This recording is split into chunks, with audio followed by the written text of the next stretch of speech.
Diba sinabi mo? Di ba tambay-tambay ka doon kay ano, kay Anissa lang siya? Wala na siya, no? Meron. Oo, minsan-minsan na lang. Eto sige kulit, sabi niya, pwedeng favor, pwede bang pigay kayo ni ano, ni... Oo, sabi ko, wag na kasi may sinilip kita, may naka-up sa'yo, may ano, ewan ko, sino yun? Dalawa lang naman talaga yung ano, yung kasama ko sa live. Oo. Sabi niya, magkantahan daw tayo dalawa.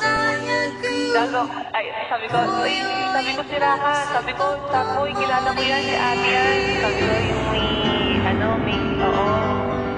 Sabi ko, nakakahiya naman. Kinalit ka rin Sanboy, no? Sabi ko, wag na eh. Wag kang matagal na ko siya, matagal na kami magkakilala. Ate-ate ako niyan, pati nanay niyang kilala ko.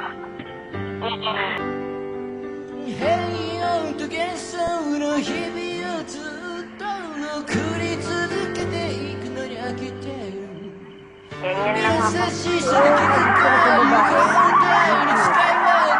Yung cute na katulad ko. Kala ko papi eh. Sa personal, kung gaano ako kapalit sa live, ganyan ako sa personal. Ayoko ng tahimik. Ayoko ng yung kakapait pa kita para kusapin kita, tapos mapapanas laway ko. Dapat walang panisan ng laway, dapat matuyuan ng laway.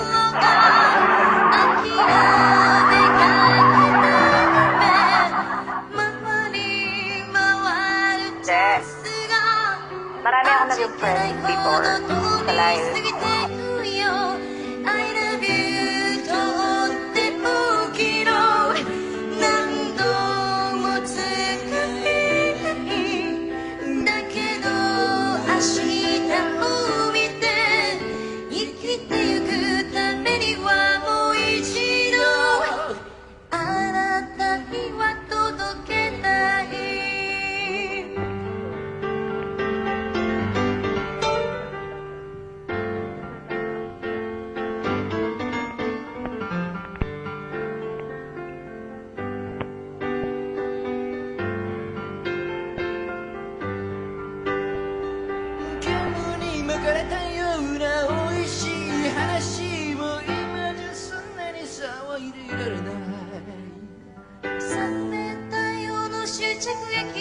Uy, siya mag-iingat ka dyan. Kaya nga,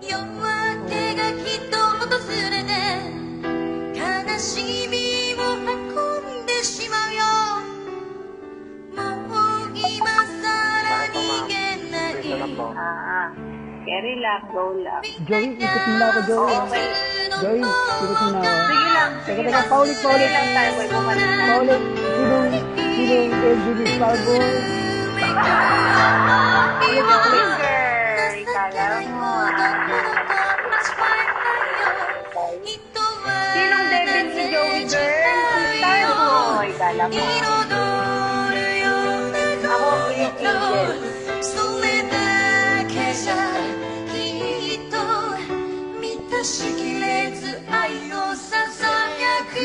Tatlong tips na pwede mong gawin kapag may nangiinsulto sa'yo. 1. Titigan mo lang. Pagkatapos ng nangiinsulto, huwag kang sumagot. Tingnan mo lang siya.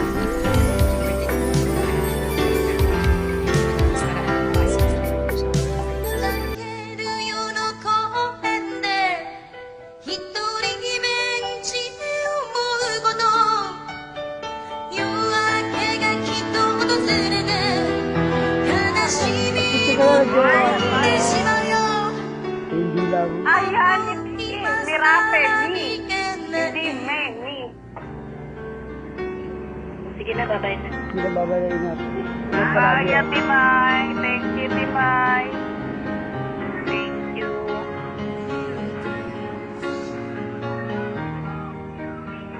Wala na. Search mo na ako. Iniwan na naman ako. Awang saboy.